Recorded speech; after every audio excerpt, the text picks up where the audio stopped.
guys, welcome back. This is Leslie Lend. Okay, so today we're going to talk about Google and their newly released the Google Pixel tablet. This is something that many people did not see coming because Google has not been releasing any tablet recently, and it's quite a new market for them. Many people have been wondering, why isn't Google releasing any tablets, or any huge displays apart from their Google Pixel phones? So they decided to release the Google Pixel tablet, and many people are impressed. Okay, according to what I've seen online and the reviews that people are doing, people are actually impressed by the specs that it offers and the usability of the tablet.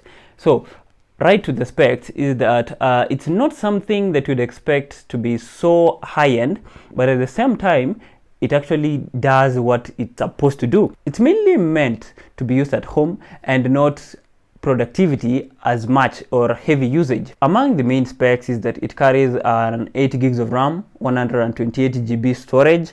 These are the basics, and for the price it's actually okay. So Google has been working on this behind the scenes, and they have actually been seeing what people need at home. Basically, the Google Pixel tablet comes with a dock, a speaker dock, which also acts as its charging station. This is something quite unique, and at the same time it's something very impressive because many people forget at times to charge their tablets, and with this it's very hard for you to even forget to charge a tablet, because at the end of the day you'll end up placing that tablet at that speaker and at that dock. So you'll end up charging in the morning, you'll pick up the same tablet and you are on the go. Again, this is very impressive because at the end of the day it creates the uniqueness that many tablets do not have. So there is that question that many people are asking: is Google trying to copy Apple? I would strongly say that the answer is no.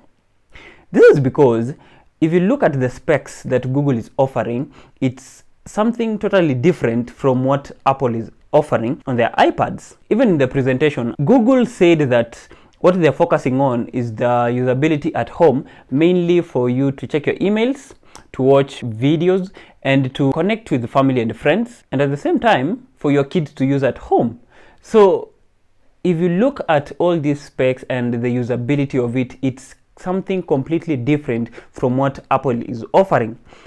iPads are mainly used by creators for their productivity, and they also use it as a secondary device from their phones. Let's say an iPhone or maybe the Android phone. So for example, they want to edit videos. Nowadays it does that.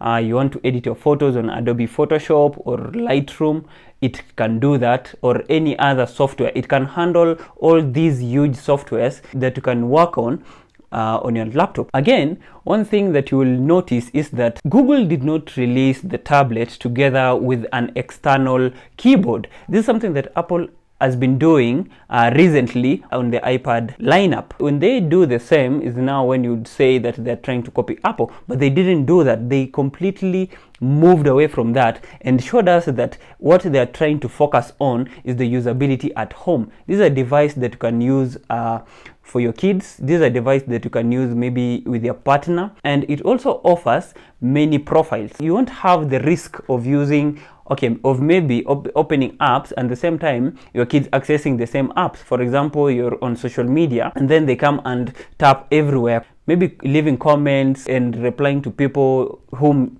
you wouldn't want to.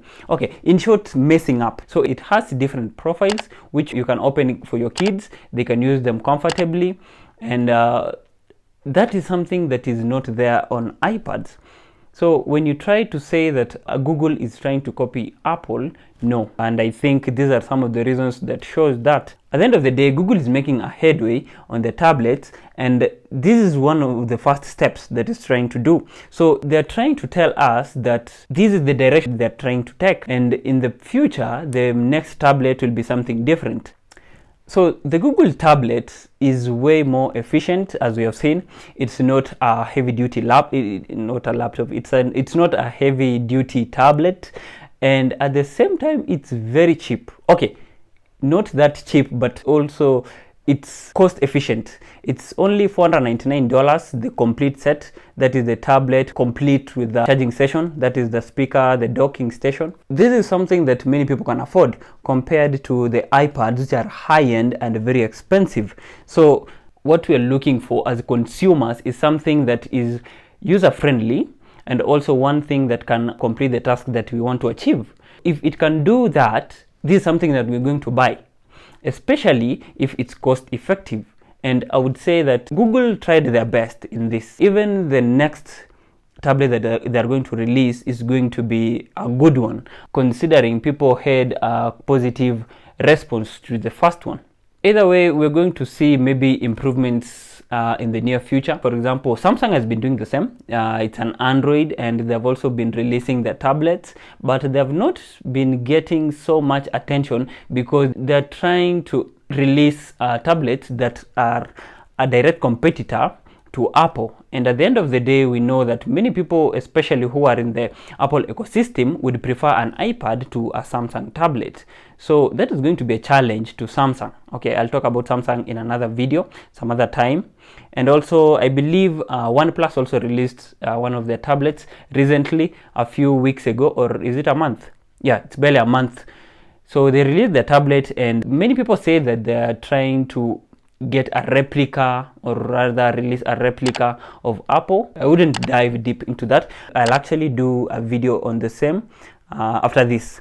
So thank you guys for sticking up to this end, and if you're stuck up to this end, kindly leave a comment down below on the video that you want me to do, and also you can click that like button.